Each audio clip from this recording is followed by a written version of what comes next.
Welcome my dear listeners, stay with me to get the spoilers first and subscribe to the channel. Let's find out what's going to happen on The Young and the Restless. Nick's coma crisis and Sharon's heartbreak in the hospital. Nick Newman is at the center of the latest The Young and the Restless spoilers, which are leading Genoa City into a painful new chapter. What began as a rescue mission in Las Vegas has turned into something much worse. Nick's drug-fueled breakdown could put him in a coma in the hospital, and Sharon is left with the kind of heartbreak that soap fans know can change everything. According to the latest spoilers, Nick and Adam go after Matt Clark at a rundown petrol station on the outskirts of Vegas. But Matt set the whole thing up with a bad batch of drugs and a camera that lets him watch the covers from a distance. The scary thing about this story is that Nick isn't falling because of one small mistake. He's already under a lot of stress, is already having trouble with withdrawal, and is already trying to stay calm long enough to help Adam fight Matt. But the longer he stays off drugs, the worse he gets. The spoilers show that Adam can see the signs that Nick's body is starting to fail him just when he needs to be at his strongest. Nick is fighting both Matt and his own chemistry at the same time, which is what makes this so terrible. The way things are set up in Vegas is like a classic soap opera. Risa Thompson tells Matt a lie about Nick and Adam going back to Genoa City, which makes Matt's plan happen.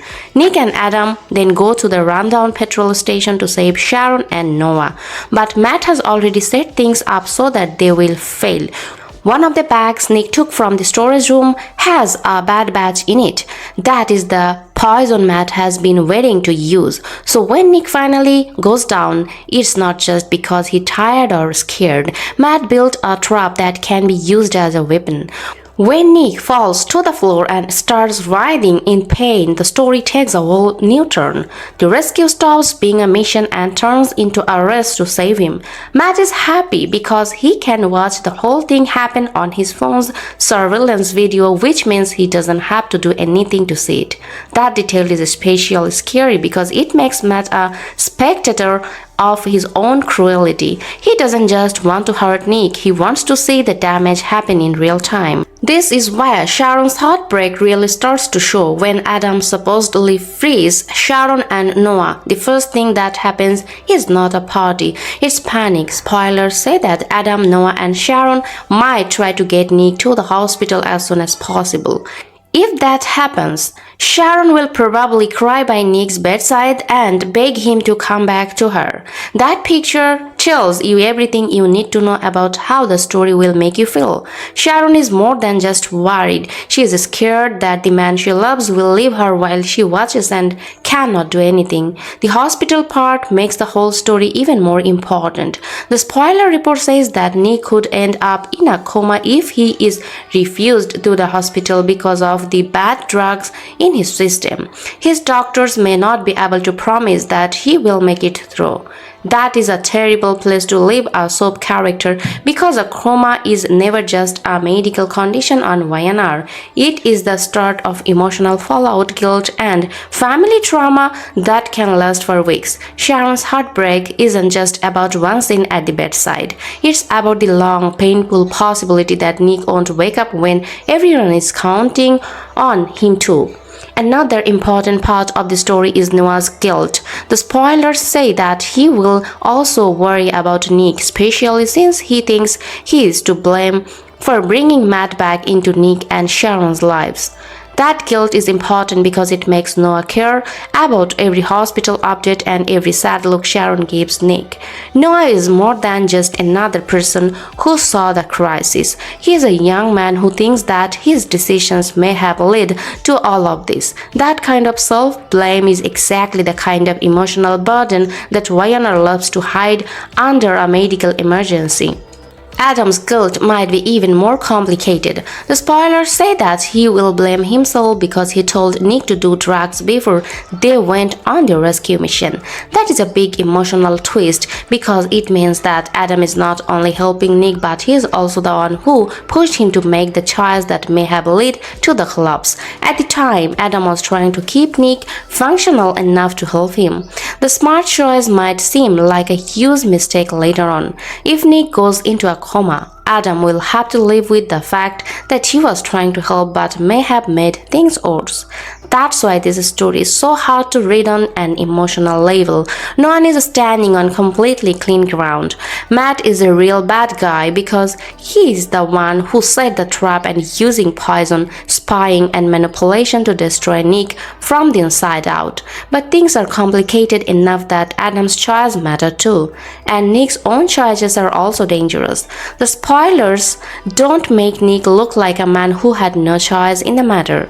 They show him as someone who is already spiraling, someone who knows what he is doing to his body, and someone who keeps going because it feels worse to stop right now. That makes him easy to relate to without making the story too simple. The Matt angle is especially scary because he seems willing to let things happen however they need to. As long as Nick suffers, spoilers say that Matt might try to stop the hospital plan, but he might also let things happen and hope to kill Nick later if he survives. That means Matt's plan isn't over just because Nick fell apart. If anything, it could be the start of a longer game where Matt keeps watching, waiting and planning his next move. The idea that he could let Nick live long enough to suffer more is the worst kind of so-villain logic. The story's heart comes from Sharon's heartbreak. She already rushed to Vegas when she heard Nick was in trouble, which shows how strong their bond still is. The spoilers remind us that Sharon and Nick will always run to each other when one of them is in trouble, even if they aren't in love. But this time when she gets there, he is falling down instead of standing up. That change is terrible. She came to help save him, but now all she can do is sit by his bed and hope he wakes up. The hospital setting is also put Sharon through a different kind of emotional stress. A coma crisis isn't something that man can be fixed quickly on daytime TV. It means the waiting, the not knowing, the doctor's updates, and the fear that every phone call could bring bad news. Sharon has to think about whether Nick will wake up, remember anything, and whether the man she has been circling for so long will still be there when this is all over. The spoiler cover says that it's easy to picture her crying by his bed and begging him to come back to her. This is exactly the kind of emotional scene that the story seems to be setting up. People around Nick are most frustrated that the danger was never hidden from the audience. We already know that Matt is dirty, that the drugs are bad, and the rescue is walking right into a trap. YNR is great at creating this kind of tragic suspense. The audience can see the crash coming, but the characters can only run toward it. The damage is done by the time Nick hits the floor. The heartbreak has already started by the time Sharon gets to the hospital. This also makes a long-running Matt story even worse. Spoilers from the earlier made it clear that Matt has been keeping Sharon and Noah apart by using stolen phones, fake messages, and trap locations. Now the focus is on what happened as a result of that plan. Nick's breakdown, Sharon's vigil, Noah's guilt, and Adam's self-blame. There is more than one attack in the story. It's about a whole chain of emotional harm that one man's need to revenge has caused. So Nick's coma crisis is really the moment when everything comes together. The bad drugs aren't just a random plot twist, they're poison to Matt. Sharon's heartbreak isn't just a reaction, it is the emotional price of getting there too late to stop the collapse. Adam's guilt is not something to ignore. It is the burden of a man who pushed his brother to make a dangerous choice because the bigger fight had to come first. That kind of layered fallout is what makes a crisis into a long-term story in The Young and the Restless.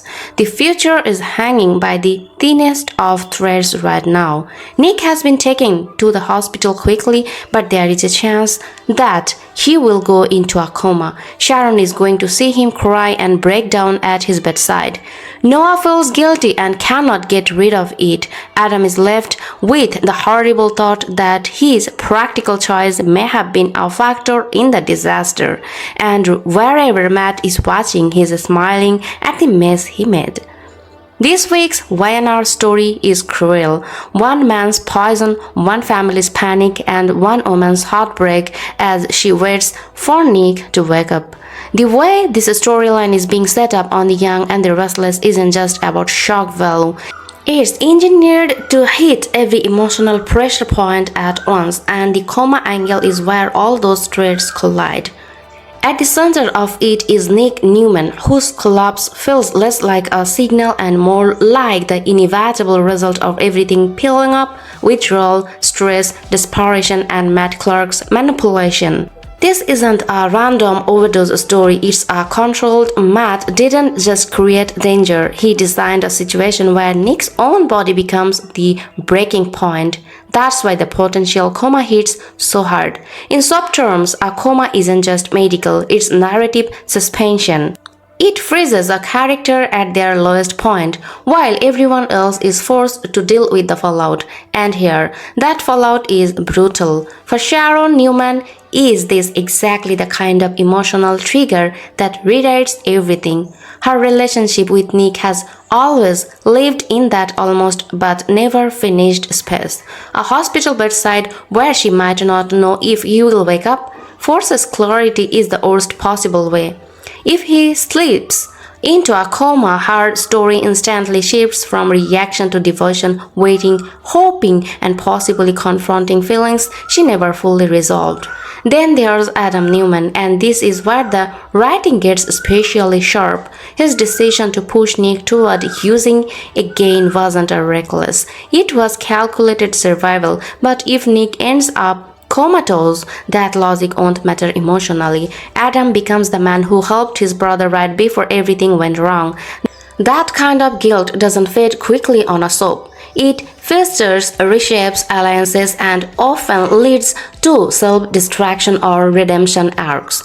Noah Newman adds another layer. His guilt isn't based on action as much as perception, believing he set this chain in motion.